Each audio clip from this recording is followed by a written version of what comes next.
ल सुरु हुन्छ। ओहो हजुर नमस्कार, कहाँ आउनु भएको छ हजुर? म यो भैँसी राँगाती ल्याउन आएको हुँ। हजुर यो अर्काएर ल्याए भैँसी हजुर यो दुईचोटि अस्ति ल्याएर पनि त्यही भयो। अब यसपालि पनि अब यसै आधी घाँस पनि खाएन, हजुर पिउँको पनि खाएन होइन। अब त्यसै बेला भाडा दिनुपर्ने भयो कि भनेर अब नथपाएर गयो जाँडाबाट लैएँ। ल्याउनु भयो। अब ओइ राउँ हेर्दै नहेर्ने भयो कस्तो। अब यो भैँसानो सोधिन ल्याउनु पर्छ त तपाईँले, अनि भैँसानो नसोधिनै राङ्गा बोकेर ल्याउँछन्। यो म तिनचोटि सोधेँ हौ। के बनाउ त अहिले? यो बोल्दै बोल्नु न एकचोटि क्यारु पक राँगाती नलिउ लिउ नलिउ भने हजुर बोल्दै अब यही फेरि सोधेँ लिउ नलिउ भने बोल्दैन। बोल्दैन। अब म क्यारु फेरि तिनचोटि सोधेँ।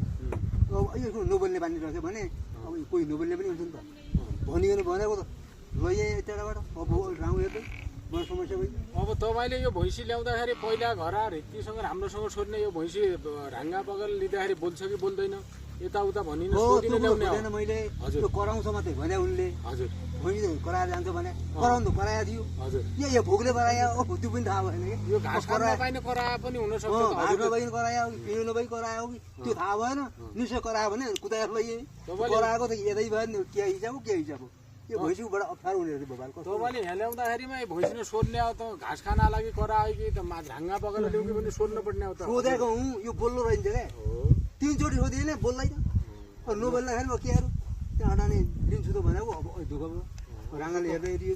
अब दुःख भयो, भैँसी पनि भरिएन। अब आफू आएर रित्तिनु पनि दुःख, रित्तिनलाई पनि दुःख। राँगा रीतिलाई दोष गइसक्यो। ढाङ्गा रित्तिन त केही दोष छैन, ढाङ्गा रित्तिनी अब हेर्नुहुन्छ त्यस्तो केही दोष छैन। ढाङ्गा रित्तिने त अब उनले त सभा मैले भैँसी भरेन भयो भने पैसा लिने हो नि उनलाई उनलाई दोष गइसक्यो। छैन छैन। त्यही भयो फेरि पनि विचार गर्नु अब फेरि पनि ल्याउँदो होला, घर आएर ल्याउँदाखेरि सोधेर ल्याउनु होला हजुर है। हुन्छ हुन्छ ल ल ल ल हुन्छ। ल